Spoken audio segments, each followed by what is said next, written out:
Assalamualaikum warahmatullahi wabarakatuh.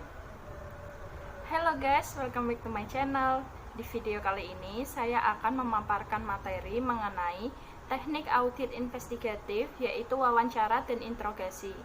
Sebelumnya, perkenalkan terlebih dahulu, nama saya Yolanda Novi Dwiyanti, nomor NIM 1705520236. Saya dari kelas D1 Akuntansi, mata kuliah Audit Investigatif, Program Studi Akuntansi, Fakultas Ekonomika dan Bisnis, Universitas Tikubang, Unisbank Semarang. Tujuan dari pemaparan materi ini ialah untuk memenuhi tugas mata kuliah Audit Investigatif yang diampu oleh Bapak Arif Himawan Dwi Nugroho, SE MM AKCA CPA. Selain itu, tujuan dari pemaparan materi ini ialah untuk memahami bagaimana teknik audit investigatif, yaitu wawancara dan interogasi. Di sini saya akan membahas 5 materi pembahasan. Yang pertama ada pengantar, yang kedua ada pengertian wawancara dan cara penerapannya. Di sini ada 7 subbab yang akan saya bahas. Yang pertama, ciri-ciri wawancara, yang kedua, teknik dasar wawancara, yang ketiga ada hal yang dilakukan dalam wawancara, yang keempat ada tingkat atau saluran dalam wawancara, yang kelima ada persiapan agar wawancara berhasil, yang keenam ada pihak-pihak yang diwawancarai, yang terakhir ketujuh ada karakteristik auditor yang baik dalam melakukan wawancara. Selanjutnya, pembahasan ketiga yang akan saya bahas itu mengenai pengertian interogasi dan cara penerapannya, yang terdiri dari 2 subbab. Yang pertama ada ciri-ciri interogasi, dan yang kedua ada langkah-langkah saat interogasi. Materi keempat yang akan saya bahas selanjutnya tentang manfaat melakukan wawancara sebelum interogasi. Dan yang terakhir, materi kelima yang akan saya bahas mengenai perbedaan antara wawancara dan interogasi. Materi pertama yang akan saya bahas di sini mengenai pengantar wawancara dan interogasi. Wawancara merupakan sesuatu yang sering dilakukan oleh auditor dalam menjalankan tugas audit dan merupakan salah satu teknik dalam pengumpulan keterangan, memahami objek pemeriksaan, menguji keterangan yang sudah didapatkan sebelumnya, melengkapi keterangan yang lain, dan tujuan-tujuan lainnya dari wawancara tersebut. Secara umum, setiap auditor harus menguasai teknik wawancara. Namun demikian, masing-masing orang memiliki sifat, gaya, dan karakter pribadi yang berbeda-beda, baik auditor itu sendiri maupun pihak yang akan diwawancarai.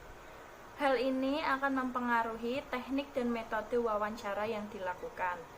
Dalam hal waktu pelaksanaan wawancara, dapat dilakukan di awal atau pada saat audit berlangsung, ataupun pada akhir audit. Sangat tergantung dari kondisi dan situasi audit serta tujuan dilakukannya wawancara. Demikian halnya dengan tempat pelaksanaan wawancara. Auditor akan menentukan tempat dilakukannya wawancara dengan mempertimbangkan beberapa hal yang berkaitan dengan materi wawancara dan kondisi di lapangan. Teknik, waktu, dan tempat pelaksanaan wawancara maupun hal-hal lain yang dilakukan terkait dengan wawancara tidak menjadi masalah dan dapat berbeda antara satu dengan yang lainnya. Tetapi yang terpenting adalah tujuan dan hasil dari wawancara yang dilakukan, sebab antara tujuan yang satu dengan yang lain biasanya berbeda, dan untuk mencapainya tentunya membutuhkan teknik, waktu, dan tempat, dan hal-hal lainnya yang berbeda pula. Hal lainnya yang tidak kalah pentingnya dalam pelaksanaan wawancara sehubungan dengan audit yang dilakukan adalah bagaimana pendokumentasian hasil, bukti, dan inti maksud wawancara. Ini terkait dengan kertas kerja yang menjadi model auditor, sekaligus juga menunjukkan kemampuan, kompetensi, dan keterampilan auditor dalam melaksanakan tugas audit. Dokumentasi wawancara dapat berupa tulisan, media elektronik, atau media lain yang digunakan dalam kaitan dengan pembuktian bahwa wawancara benar-benar dilakukan untuk memperoleh informasi yang diinginkan dan tanpa adanya kesan yang mengada-ngada atau melakukan penekanan yang mengakibatkan informasi tidak sesuai dengan adanya. Terkait dengan interogasi, auditor internal pemerintah tidak memiliki kewenangan untuk melakukan interogasi. Namun demikian, metode, tujuan, dan teknik-teknik interogasi biasanya secara tidak langsung juga sering dilakukan. Namun dalam kondisi yang tidak formal, layaknya interogasi yang dilakukan oleh penyidik. Meskipun tidak ada aturan yang melarang, auditor menganggap hal ini dapat dilakukan sepanjang untuk mencapai tujuan memperoleh informasi dan mencapai tujuan audit yang dilakukan. Auditor dapat memperoleh bukti dan pengakuan tersangka yang terkait dengan fraud tanpa perlu melakukan kekerasan dengan melakukan wawancara dan interogasi yang baik. Oleh sebab itu, sangat dianjurkan untuk para auditor harus mengetahui tentang wawancara dan interogasi. Wawancara dan interogasi merupakan suatu teknik atau alat investigasi yang sangat penting. Banyak orang, termasuk profesional dalam bidang penyidikan, mengacaukan istilah wawancara atau interview dengan istilah interogasi atau interrogation. Keduanya berbeda, baik tujuan maupun caranya. Apabila waktu memungkinkan, maka proses wawancara secara lisan dilanjutkan dengan pemberian pernyataan tertulis oleh yang dimintai keterangan dan ditutup dengan interogasi dalam bentuk pembuatan BAP. Alasannya sederhana. Yang pertama, untuk melihat konsistensi dari keterangan yang diberikan. Yang kedua, terdapat informasi yang kadang tidak tersampaikan pada setiap sesi tersebut, sehingga informasi yang diberikan bisa saling melengkapi satu sama lain. Wawancara dan interogasi sering digunakan sebagai sinonim. Hal ini umumnya karena ketidaktahuan. Ada juga penyidik yang mengerti makna kedua istilah tersebut, tetapi sengaja menggunakannya secara keliru. Misalnya, untuk memberi kesan kepada majelis hakim bahwa tidak menggunakan kekerasan, maka ia menggunakan istilah wawancara, padahal istilah interogasi lebih tepat menggambarkan tindak pemeriksaan atau investigasinya. Wawancara dan interogasi adalah bagian yang tidak terpisahkan dalam sebuah investigasi fraud atau kecurangan. Seperti umumnya pelaksanaan investigasi, salah satu tantangan terberat dari wawancara dan interogasi adalah waktu. Seorang investigator yang baik harus mampu membuat jadwal dan urutan wawancara yang benar sebelum wawancara dilakukan, terutama untuk case-case yang melibatkan karyawan atau nasabah atau pihak ketiga terkait dalam jumlah banyak. Apabila waktu memungkinkan, saya pribadi lebih menyukai proses wawancara secara lisan, dilanjutkan dengan pemberian pernyataan tertulis oleh yang dimintai keterangan dan ditutup dengan interogasi dalam bentuk pembuatan BAP. Alasannya sederhana. Yang pertama, untuk melihat konsistensi dari keterangan yang diberikan, dan yang kedua, terdapat informasi yang kadang tidak tersampaikan pada saat sesi wawancara, sehingga informasi yang diberikan bisa saling melengkapi satu sama lain. Setelah dilakukan telaah, baru dimulai dengan audit investigatif dengan tujuan untuk mengumpulkan bukti-bukti informasi dalam rangka pembuktian atas kasus yang terjadi. Informasi harus banyak-banyaknya dikumpulkan, karena informasi merupakan nafas dan darahnya audit investigatif. Informasi tersebut diperoleh melalui pengumpulan bukti-bukti seperti pemeriksaan fisik, dokumen, konfirmasi, prosedur, analitis, penghitungan ulang, observasi, maupun tanya jawab. Semua bukti-bukti tersebut biasanya dikumpulkan terlebih dahulu sebelum dilakukan wawancara. Karena kalau bukti-bukti tersebut belum lengkap, auditor investigatif belum mempunyai bekal mengenai fakta atau informasi yang banyak mengenai permasalahan atau kasus tersebut, sehingga sulit untuk dilanjutkan dengan wawancara. Setelah auditor investigatif mengetahui banyak fakta dan informasi melalui bukti-bukti yang telah diperoleh, maka tahap berikutnya adalah wawancara dalam rangka meyakinkan bukti-bukti yang telah diperoleh betul-betul bukti audit yang kompeten dan bisa digunakan sebagai dasar penyusunan laporan hasil audit investigasi atau LHAI. Untuk memperdalam hasil wawancara, biasanya diajukan dengan interogasi. Tuana Kota pada tahun 2007 menyatakan wawancara dan interogasi merupakan suatu teknik atau alat investigasi yang sangat penting. Banyak orang, termasuk profesional dalam bidang penyidikan, mengacaukan istilah wawancara atau interview dengan istilah interogasi atau interrogation. Keduanya berbeda, baik dalam segi tujuan maupun caranya. Permasalahan lain yang sering dijumpai di Indonesia adalah penggunaan kekerasan dan intimidasi dalam melakukan wawancara dan interogasi. Penyidik menggunakan taktik ini untuk memaksa pengakuan dari pelaku. Hal ini keliru karena yang pertama, penelitian di Amerika Serikat menunjukkan bahwa pengakuan terdakwa dapat diperoleh tanpa kekerasan. Yang kedua, ketika menyaksikan banyaknya pengakuan, tersangka dalam berita acara pemeriksaan yang kemudian dibantahnya dalam persidangan pengadilan. Yang ketiga, pengakuan tersangka hanyalah salah satu alat bukti. Itu pun harus ada penyesuaian dengan unsur pembuktian yang ada pada alat bukti lain.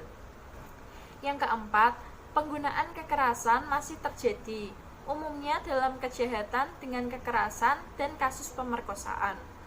Karena penyidik mempunyai pengalaman bahwa pengakuan terdakwa membawa sukses dalam penuntutan dan tahap-tahap selanjutnya. Penggunaan kekerasan untuk memaksa terdakwa mengakui kesalahannya terkadang terungkap. Kasus terkenal semacam ini di Indonesia adalah kasus Sengkon dan Karsa. Peristiwa serupa dengan pemberitaan luas di media massa terjadi lagi dalam kasus terduga teroris Yono yang tewas diduga karena disebabkan penyiksaan yang dilakukan oleh anggota Densus 88. Sementara itu, penggunaan kekerasan fisik dalam penyelidikan kasus kejahatan kerah putih atau white collar crime dan kasus-kasus tindak pidana korupsi di Indonesia tidak terdengar. Perilaku menyimpang dari penyidik dalam kasus kejahatan kerah putih lazimnya berupa pemerasan. Pemeriksa fraud atau investigator harus mengerti sepenuhnya wewenang atau mandat yang dimiliki lembaganya. Investigator di suatu lembaga tertentu mungkin hanya bisa melakukan wawancara, tetapi tidak berwenang melaksanakan interogasi. Sementara itu, investigator di lembaga lain boleh melakukan keduanya. Ini merupakan alasan lain investigator perlu memahami perbedaan makna wawancara dan interogasi. Materi kedua yang akan saya bahas di sini mengenai pengertian wawancara dan cara penerapannya. Wawancara merupakan suatu yang sering dilakukan oleh auditor dalam menjalankan tugas audit dan merupakan salah satu teknik dalam pengumpulan keterangan, memahami objek pemeriksaan, menguji keterangan yang telah didapatkan sebelumnya, melengkapi keterangan yang lain, dan tujuan-tujuan lainnya dari wawancara tersebut. Secara umum, setiap auditor harus menguasai teknik wawancara. Namun demikian, masing-masing orang memiliki sifat, gaya, dan karakter pribadi yang berbeda-beda, baik auditor itu sendiri maupun pihak yang akan diwawancarai. Hal ini akan mempengaruhi teknik dan metode wawancara yang dilakukan. Dalam hal waktu pelaksanaan wawancara, dapat dilakukan di awal atau pada saat audit berlangsung, ataupun pada akhir audit. Sangat tergantung dari kondisi dan situasi audit serta tujuan dilaksanakannya wawancara. Demikian halnya dengan tempat pelaksanaan wawancara. Auditor akan menentukan tempat dilakukannya wawancara dengan mempertimbangkan beberapa hal yang berkaitan dengan materi wawancara dan kondisi di lapangan. Teknik, waktu, dan tempat pelaksanaan wawancara maupun hal-hal lain yang dilakukan terkait dengan wawancara tidak menjadi masalah dan dapat berbeda antara satu dengan yang lainnya. Tetapi yang terpenting adalah tujuan dan hasil dari wawancara yang dilakukan, sebab antara tujuan yang satu dengan yang lain biasanya berbeda dan untuk mencapainya tentunya membutuhkan teknik, waktu, dan tempat, dan hal-hal lainnya yang berbeda pula. Hal lainnya yang tidak kalah penting dalam pelaksanaan wawancara sehubungan dengan audit yang dilakukan adalah bagaimana pendokumentasian hasil, bukti, dan inti maksud wawancara. Ini terkait dengan kertas kerja yang menjadi model auditor, sekaligus juga menunjukkan kemampuan, kompetensi, dan keterampilan auditor dalam melaksanakan tugas audit. Dokumentasi wawancara dapat berupa tulisan, media elektronik, atau media lain yang digunakan dalam kaitan dengan pembuktian bahwa wawancara benar-benar dilakukan untuk memperoleh informasi yang diinginkan dan tanpa adanya kesan yang mengada-ngada atau melakukan penekanan yang mengakibatkan informasi tidak sesuai dengan adanya. Subpoin pertama yang akan saya bahas di sini mengenai ciri-ciri suatu wawancara. BPKP pada tahun 2008 mengidentifikasikan bahwa wawancara adalah suatu sesi tanya-jawab yang dirancang untuk memperoleh informasi, tidak seperti pembicaraan biasa. Wawancara memiliki bentuk tersendiri, terstruktur, dan memiliki tujuan tertentu.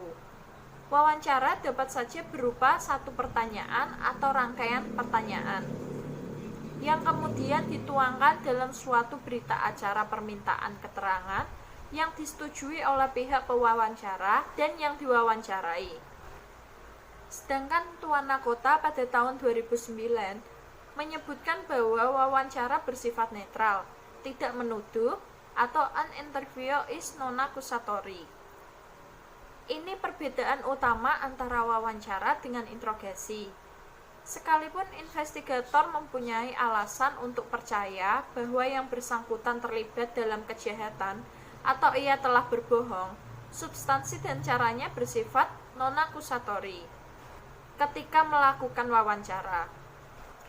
Dengan cara dan data yang tidak bersifat menuduh, investigator dapat mengembangkan hubungan yang menimbulkan rasa percaya dan hormat dengan orang yang diwawancarainya. Tuana Kota pada tahun 2009 juga menyatakan tujuan wawancara adalah mengumpulkan informasi. Selama melakukan wawancara, investigator harus mengumpulkan informasi yang penting bagi investigasinya, atau investigative information, dan informasi mengenai perilaku dari orang yang diwawancarainya, atau behavioral information. Contoh dari investigative information adalah apa hubungan antara orang yang diwawancarai dengan orang tertentu yang dicurigai merupakan otak dari perbuatan tindak pidana yang diperiksa. Sedangkan contoh dari behavioral information adalah keterangan mengenai perilaku orang yang diwawancarai ketika ia menjawab pertanyaan, bagaimana ia duduk, kontak mata dengan yang mewawancarainya, ekspresi wajahnya, caranya memberi tanggapan atau jawaban, pilihan kata atau kalimat. Semua ini dapat memberi petunjuk apakah ia berkata jujur atau berbohong. Pada akhirnya, pewawancara harus menilai kredibilitas dari tanggapan yang diberikan oleh orang yang diwawancarai.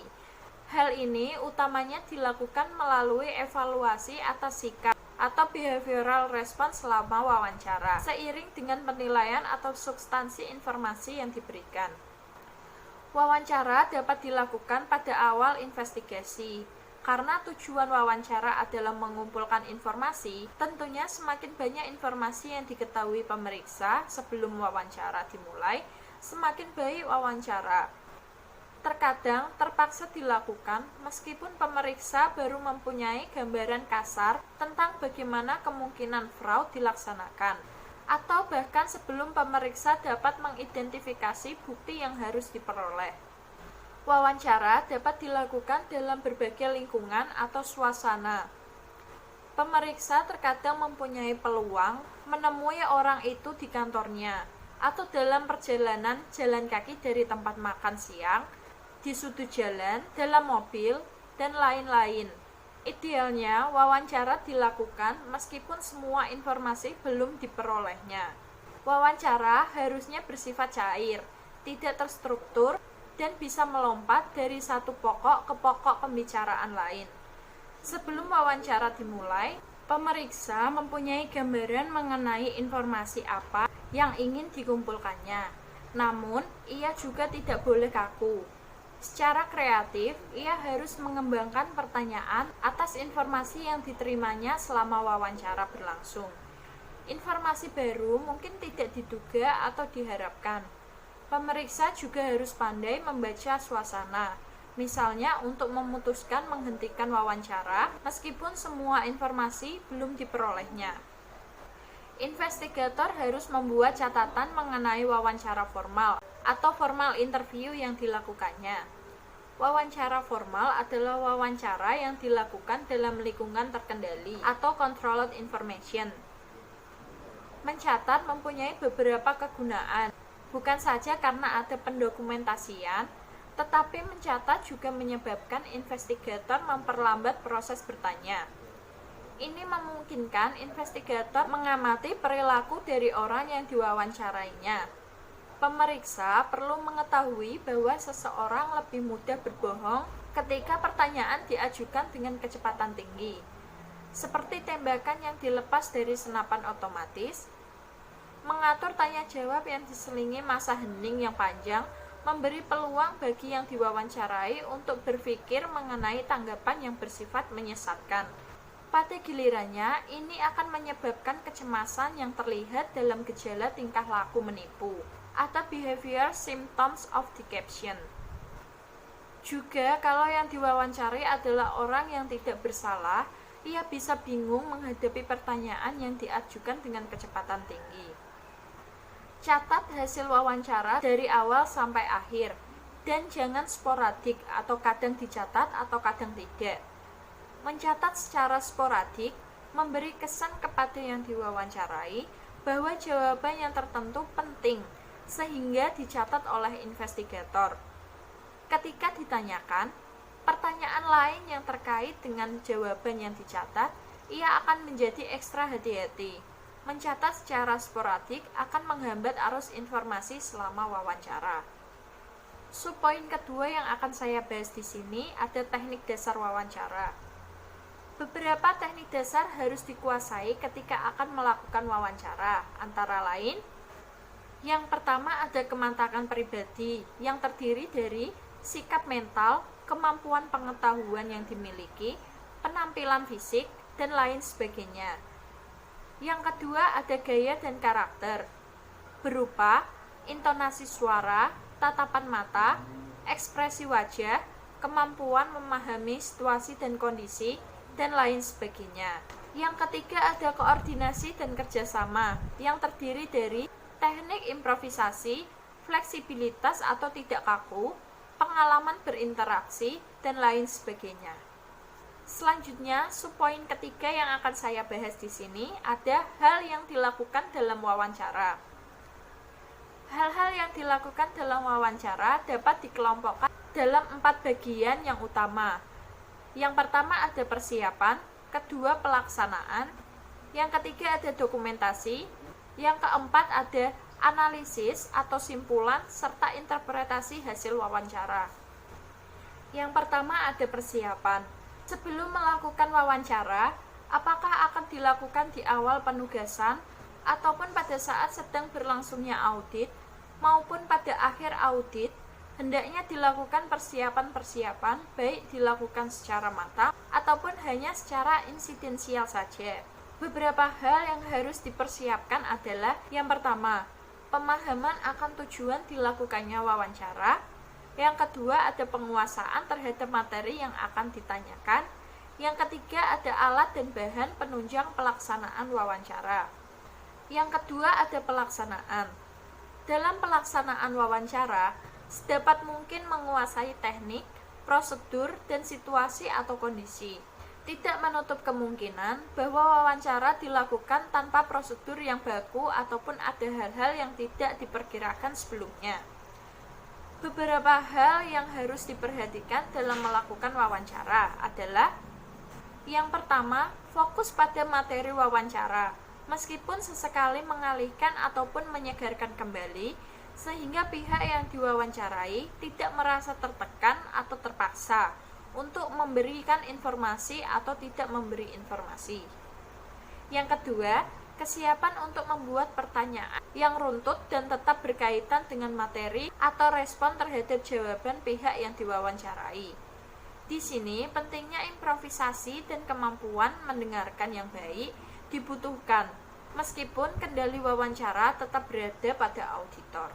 Yang ketiga, bersikap tidak emosional dan tetap tenang terhadap apapun jawaban yang didapatkan dan senantiasa menunjukkan sikap yang sangat memahami apa yang dimaksudkan oleh pihak yang diwawancarai, tanpa bermaksud membenarkan ataupun menyalahkan. Yang terpenting adalah mendapatkan informasi atau jawaban yang sesungguhnya tanpa dibuat-buat. Yang keempat, harus mampu memahami psikologi pihak yang diwawancara secara sekilas dan cepat untuk menentukan teknik yang dipakai dan pertanyaan yang akan diajukan. Di samping itu, senantiasa mengantisipasi kejadian ataupun sikap dan perilaku yang tidak diduga sebelumnya, dan mampu mengambil keputusan yang cepat terkait dengan kelanjutan wawancara. Yang ketiga ada dokumentasi. Pendokumentasian hasil wawancara merupakan kunci utama dan merupakan sesuatu yang sangat berharga untuk mengungkapkan informasi yang didapatkan. Demikian halnya analisis terhadap kemungkinan-kemungkinan digunakannya dokumen atau bukti wawancara tersebut sebagai bahan pembuktian suatu permasalahan yang akan diungkapkan. Beberapa hal yang senantiasa diperhatikan dalam pendokumentasian. Yang pertama ada bukti wawancara harus asli dan tidak direkayasa atau dimanipulasi. Maksudnya, bila perlu, pencantuman tanda tangan dari pemberi informasi harus diverifikasi sesuai dengan kartu identitasnya. Yang kedua, bila menggunakan media elektronik berupa rekaman suara atau gambar, sedapat mungkin mencantumkan tanggal wawancara, dan untuk pengambilan gambar, lokasi sekitar wawancara dimuat dan tidak hanya wajah dari pemberi informasi. Yang ketiga, fisik dari dokumentasi hasil wawancara harus disimpan di tempat yang aman untuk menghindari kehilangan atau berubahnya wujud dari bukti dokumentasi tersebut. Yang keempat, ada analisis atau simpulan dan interpretasi hasil wawancara. Dalam menganalisis atau menarik kesimpulan ataupun menginterpretasi hasil wawancara harus teliti, objektif, lengkap, dan akurat, sehingga dapat digunakan sebagai bahan informasi atau pembuktian terhadap masalah yang ditanyakan. Subpoin keempat yang akan saya bahas di sini lagi, ada tingkat atau saluran yang digunakan untuk komunikasi dalam wawancara.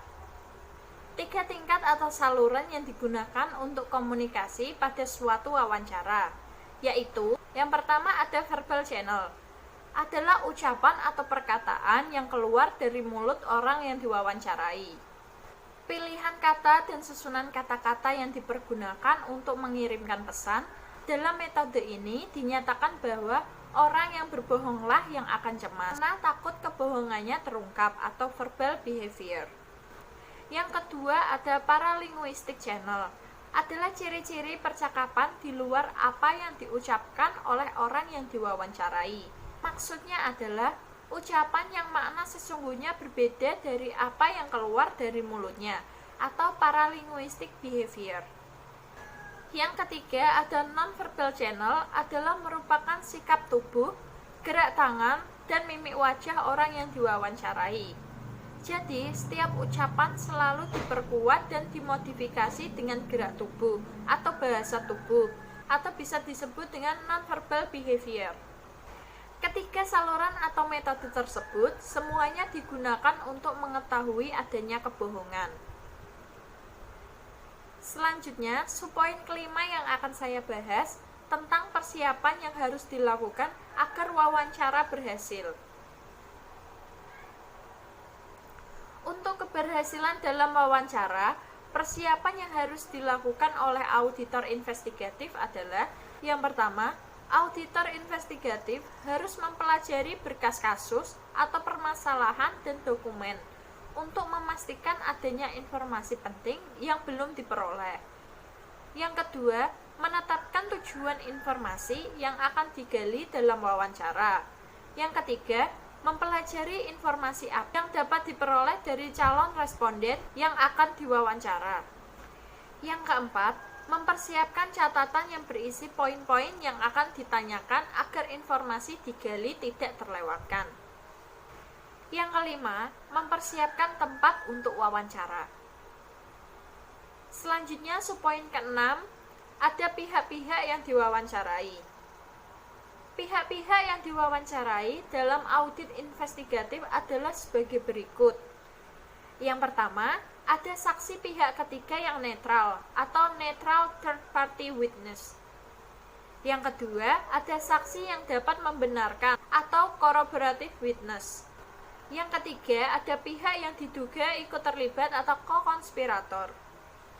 Dan yang keempat, yang terakhir, ada pihak yang diduga melakukan penyimpangan atau subjek target. Selanjutnya, subpoin ketujuh yang akan saya bahas mengenai karakteristik auditor yang baik dalam melakukan wawancara. Untuk memperoleh hasil yang memadai, maka wawancara seharusnya dilakukan oleh auditor investigatif yang mempunyai karakteristik sebagai berikut. Yang pertama, orang yang mudah bergaul, berbakat dalam berinteraksi. Yang kedua, ingin membuat orang lain berbagi informasi. Yang ketiga, pewawancara tidak menginterupsi responden dengan pertanyaan yang tidak penting. Yang keempat, dapat menyusun pertanyaan yang spesifik yang bisa membuat responden secara sukarela memberikan informasi. Yang kelima, menunjukkan keseriusan dan perhatian atas jawaban yang diberikan responden. Yang keenam, cara mengajukan pertanyaan tidak dengan sikap yang menyalahkan. Yang ketujuh, pewawancara harus tepat waktu, berpakaian rapi, dan bersikap fair dalam berinteraksi dengan responden. Materi ketiga yang akan saya bahas di sini mengenai pengertian interogasi dan cara penerapannya. Interogasi adalah suatu upaya yang dilakukan oleh pihak tertentu untuk meminta keterangan kepada seseorang menyangkut kesaksian orang tersebut terhadap pihak lain dan atau dirinya sendiri mengenai suatu aktivitas yang melibatkan pihak lain tersebut dan atau dirinya sendiri. Orang yang melakukan interogasi disebut investigator.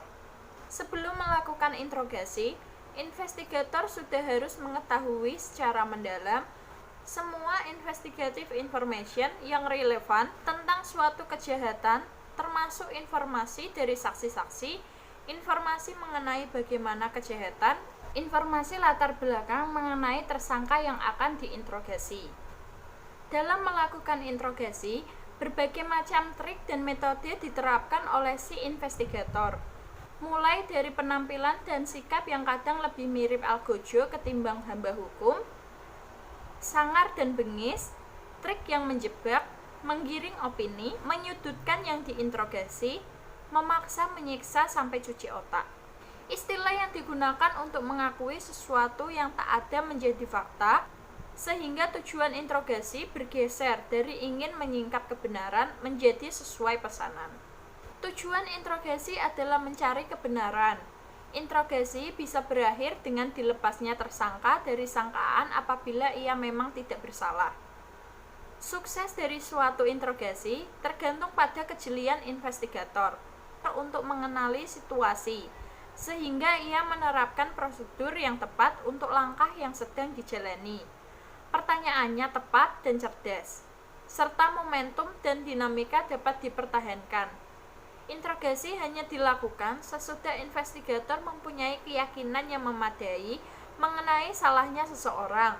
Investigator harus mempunyai alasan untuk percaya bahwa seseorang telah berbohong. Interogasi juga sering berakhir dengan pengakuan bersalah oleh pelaku. Keberhasilan interogasi tidak diwujudkan dalam pengakuan bersalah, melainkan dalam mengetahui siapa yang sebenarnya yang bersalah. Subpoin pertama yang dibahas pada pembahasan ketiga kali ini mengenai ciri-ciri suatu interogasi. Kamus Besar Bahasa Indonesia menyatakan interogasi adalah pertanyaan atau pemeriksaan terhadap seseorang melalui pertanyaan lisan yang bersistem. Tuana Kota pada tahun 2007 menyatakan bahwa interogasi bersifat menuduh atau an interrogation is accusatory. Seseorang yang bersalah tidak akan memberi keterangan yang bertentangan dengan kepentingan pribadinya secara sukarela, kecuali apabila ia yakin bahwa investigator juga mempunyai keyakinan tentang kesalahannya. Oleh sebab itu, pernyataan yang bersifat menuduh seperti, "Anang, saya tidak punya keraguan sedikitpun bahwa Anda yang merencanakan tindak pidana korupsi ini," sangat diperlukan untuk memperlihatkan keyakinan investigator. Bandingkan jika pertanyaannya berbunyi, "Anang, saya pikir Anda mungkin terlibat dalam merencanakan tindak pidana korupsi ini." Yang diinterogasi dengan cepat membaca bahwa ada ketidakpastian di benak si investigator mengenai keterlibatannya dalam merencanakan tindak pidana korupsi. Selanjutnya, yang diinterogasi ini semakin yakin bahwa sikap yang harus diambilnya adalah membantah keterlibatannya. Interogasi dilakukan dengan persuasi yang aktif, atau an interrogation involves active persuasion. Interogasi dilakukan karena investigator percaya bahwa dalam wawancara sebelumnya yang bersifat non-accusatory, orang itu telah berbohong. Kalau interogasi dilakukan dengan cara bertanya dan bertanya terus, sangat tidak mungkin investigator akan mendapatkan keterangan yang berisi kebenaran. Oleh sebab itu, untuk membujuknya menceritakan kebenaran, investigator menggunakan taktik membuat pernyataan dan bukan mengajukan pertanyaan. Taktik ini akan mendominasi seluruh interogasi. Sebelum seseorang mengaku bersalah, pertama, ia harus bersedia mendengar pernyataan-pernyataan yang dibuat investigator. Tujuan interogasi adalah mengakui hal yang sebenarnya terjadi. Artinya, apa yang sebenarnya terjadi, siapa yang sebenarnya melakukan, berapa jumlah atau nilai fraud sebenarnya, dan lain sebagainya. The purpose of an interrogation is to learn the truth. Ada persepsi bahwa tujuan interogasi adalah mendapatkan pengakuan bersalah atau confession. Hal tersebut keliru. Contohnya, seseorang sedang sial. Ia dikira bohong dalam wawancara sebelumnya. Oleh sebab itu, selanjutnya ia diinterogasi. Setelah diinterogasi, baru ketahuan ia tidak bersalah. Dalam hal ini, investigator seolah-olah gagal mendapatkan pengakuan bahwa orang itu bersalah. Namun, ia sebenarnya berhasil dalam interogasinya mengungkapkan kebenaran bahwa orang yang dicurigai ternyata tidak bersalah. Interogasi juga sering berakhir dengan pengakuan bersalah oleh pelaku. Pada contoh tersebut, keberhasilan interogasi bukan diwujudkan dalam pengakuan bersalah, melainkan dalam mengetahui siapa yang sebenarnya bersalah. Interogasi dilakukan dalam lingkungan yang terkontrol atau terkendali, atau controlled environment, bukan di sembarang tempat. Taktik persuasi yang digunakan memerlukan lingkungan yang ada privasi, tidak terganggu oleh orang yang lalu lalang, dan bebas dari halangan lain, seperti suara bising tempat umum. Interogasi hanya dilakukan sesudah investigator mempunyai keyakinan yang memadai mengenai salahnya seseorang. Investigator harus mempunyai alasan untuk percaya bahwa seseorang telah bersalah. Alasan ini mungkin karena perilakunya selama wawancara, keterangan yang sering berubah-ubah sebagai tanggapan atas pertanyaan yang sama, adanya petunjuk bahwa ia berbohong, dan lain sebagainya. Interogasi tidak boleh digunakan sebagai alat atau cara utama untuk menilai jujur tidaknya seseorang. Penilaian ini seharusnya dapat dicapai dalam wawancara yang bersifat tidak menuduh. Investigator tidak boleh membuat catatan sampai sesudah tertuduh menceritakan yang sebenarnya dan berketetapan hati atau committed untuk tidak bersingut dari posisi itu. Membuat catatan terlalu dini akan mengingatkan tertuduh bahwa keterangannya akan merugikan dirinya. Bahkan, para pakar menyarankan bahwa catatan dibuat sesudah tertuduh sepenuhnya mengakui apa yang sebenarnya terjadi. Pengakuan itu juga harus disaksikan investigator lain. Barulah setelah ada pengakuan yang disaksikan investigator lain, investigator mendokumentasikan pengakuan tersebut dan segala perincian dari pengakuannya. Subpoin kedua yang akan dibahas mengenai langkah-langkah saat interogasi. Ada 9 langkah dari interogasi. Yang pertama ada direct positive confrontation. Pada awal interogasi, tersangka mengamati investigator secara seksama. Ia menilai apakah investigator yakin bahwa ia bersalah tanpa keraguan sedikitpun. Investigator menembakkan sangkaannya secara langsung atau direct dan mengkonfrontasi tersangka secara tegas atau positive confrontation. Yang kedua ada interrogation time. Tersangka yang bersalah sudah membuat atau mencari pembenaran sebelum atau ketika ia melakukan kejahatan. Pernyataan investigator yang berisi tema tertentu atau interrogation time langsung ditangkap tersangka yang bersalah. Tema-tema ini bisa berupa keadaan keuangan terdesak, manusia lain, atau keadaan sebagai kambing hitam. Yang ketiga ada handling denials. Bagi investigator tidak mudah mendapatkan pengakuan dari tersangka. Tersangka yang bersalah dan tidak bersalah akan memberikan penyangkalan atau denials. Yang keempat ada overcoming objection. Dalam langkah ini, investigator berupaya mengatasi benteng pertahanan kedua dari si tersangka. Benteng pertahanan pertamanya adalah penyangkalan atau denials, dan benteng pertahanan keduanya adalah keberatan atau objection. Tersangka yang melihat kesia-siaan dalam upayanya menyangkal akan mengubah taktiknya dengan mengajukan keberatan. Yang kelima ada keeping the suspect attention. Tersangka yang sudah kehilangan percaya diri untuk terus mengemukakan ketidakbersalahannya, ia sudah sampai di suatu titik di mana membiarkan investigator berbicara apapun, ia berdiam diri dan investigator menjadi pembicara tunggal. Yang keenam ada handling the suspect passive mood. Pada tahap ini, tersangka menyadari bahwa kebohongannya tidak menghasilkan keinginannya. Ia menunjukkan sifat kalah, kepala tertunduk, bahu menurun, kaki lemas dan berkaca-kaca. Mentalnya berada pada titik terendah. Perubahan ini mengisyaratkan adanya pergolakan di dalam batin tersangka untuk menceritakan kebenaran. Yang ketujuh ada presenting the alternative question. Merupakan puncak dari pengembangan tema interogasi. Investigator mempersempit temanya ke unsur utamanya dan memasuki pertanyaan alternatif. Ketika memilih suatu alternatif, tersangka sesungguhnya telah mengakui bersalah. Yang kedelapan ada bringing the suspect into the conversation.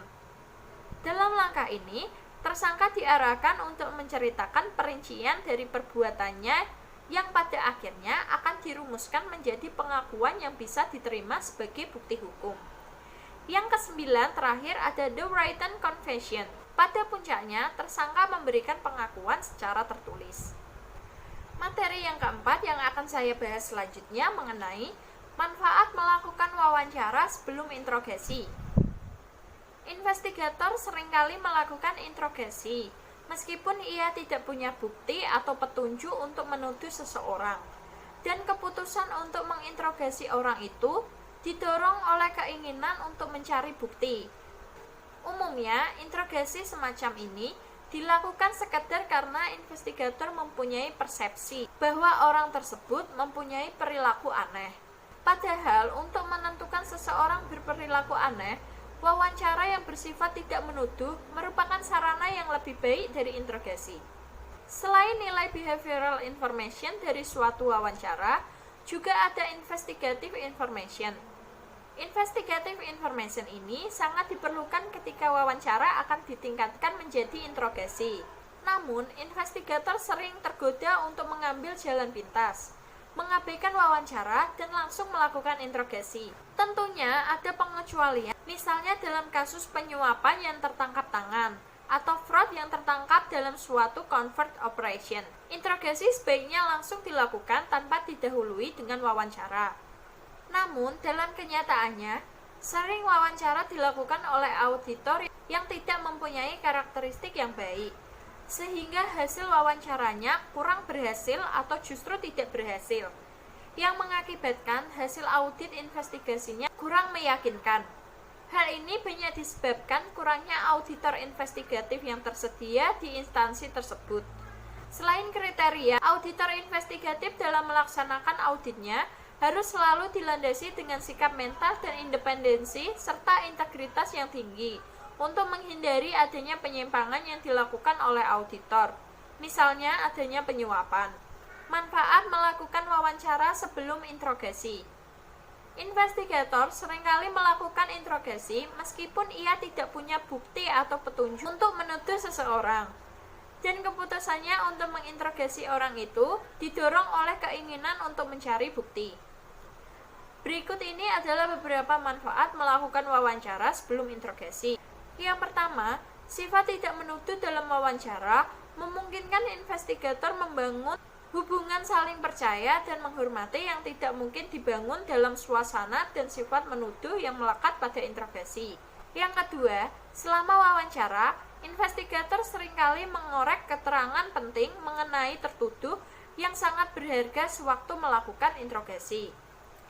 Yang ketiga, tidak ada jaminan bahwa tertuduh akan mengaku bersalah dalam proses interogasi. Padahal, jika ia diwawancarai terlebih dahulu dan memberikan keterangan palsu selama wawancara, investigator dapat menggunakan keterangannya untuk mengungkapkan kebohongannya. Yang keempat, ada keuntungan psikologi bagi investigator ketika melakukan wawancara sebelum interogasi. Akan lebih mudah dicapai apabila investigator menawarkan kesempatan kepada tertuduh untuk menceritakan sebenarnya melalui wawancara. Materi terakhir yang akan saya bahas di sini mengenai perbedaan antara wawancara dengan interogasi. Kedua istilah ini, wawancara dan interogasi, sering digunakan sebagai sinonim. Hal ini umumnya karena ketidaktahuan. Ada juga penyidik yang mengerti makna kedua istilah tersebut, tetapi sengaja menggunakannya secara keliru. Misalnya untuk memberi kesan kepada majelis hakim bahwa ia tidak menggunakan kekerasan, maka ia menggunakan istilah wawancara. Padahal istilah interogasi lebih tepat menggambarkan tindak pemeriksaan atau investigasinya. Perbedaan antara wawancara dengan interogasi. Wawancara. Yang pertama bersifat netral dan tidak menuduh. Yang kedua bertujuan untuk mengumpulkan informasi. Yang ketiga, wawancara biasanya dilakukan pada saat awal investigasi. Yang keempat, bisa dilakukan dalam berbagai lingkungan atau suasana. Yang kelima, bersifat cair dan tidak terstruktur. Yang keenam, mencatat hasil wawancara dari awal sampai akhir. Sedangkan pada interogasi yang pertama, bersifat menuduh. Yang kedua, bertujuan untuk mengetahui yang sebenarnya. Apa sebenarnya yang terjadi, siapa yang melakukannya, dan berapa jumlah atau nilai fraud. Yang ketiga, taktik membuat pernyataan dan bukan pertanyaan. Yang keempat, dilakukan di lingkungan terkontrol atau bukan di sembarang tempat. Yang kelima, hanya dilakukan pada saat investigator mempunyai keyakinan yang memadai tentang kesalahan seseorang. Sekian pemaparan materi dari saya. Mohon maaf apabila masih ada banyak kekurangan, kekeliruan, dan salah-salah kata. Saran saya, selama mengatasi masa pandemi ini, kita tetap menjaga protokol kesehatan dengan menerapkan 3M. Kita juga harus menjaga kesehatan kita dan meningkatkan imunitas tubuh kita. Kita tetap di rumah saja pastinya. Tentunya banyak hal yang dapat dilakukan selama di rumah aja dalam mengatasi masa pandemi ini. Contohnya, kita bisa melakukan hal-hal yang membuat kita produktif tentunya. Yang terpenting, lakukan terbaik semaksimal yang kita bisa dan membuat kita bahagia tentunya. Love yourself, love myself. Sekian pemaparan materi dari saya. Mohon maaf apabila ada kekeliruan dan salah-salah kata. Wabillahi taufiq wal hidayah. Wassalamualaikum warahmatullahi wabarakatuh.